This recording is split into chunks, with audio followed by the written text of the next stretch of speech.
روجه راله الله دې توفیق مونږ ټول ترا کی پروژه کې دو کار وکړي یو روجه کې کوشش وکړي چې غیبت نه کوي د چا پسې بد وي دویم چې وخت درته ملاويږي نو امام احمد ابن حنبل رحمت الله علیه خدای په خوب کې لیدل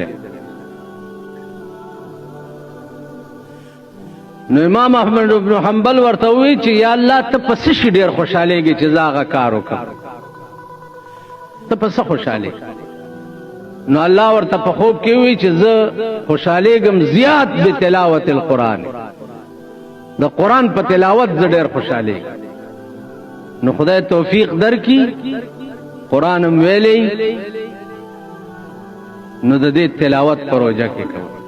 غیبت نه ځان بچ ساته مونږ او 10 کوشش پکې وکي او د قرآن تلاوت پکې روزګار ټیم اسی مکه تاسو خیال را نو دی وجنا روجا یو عبادت ته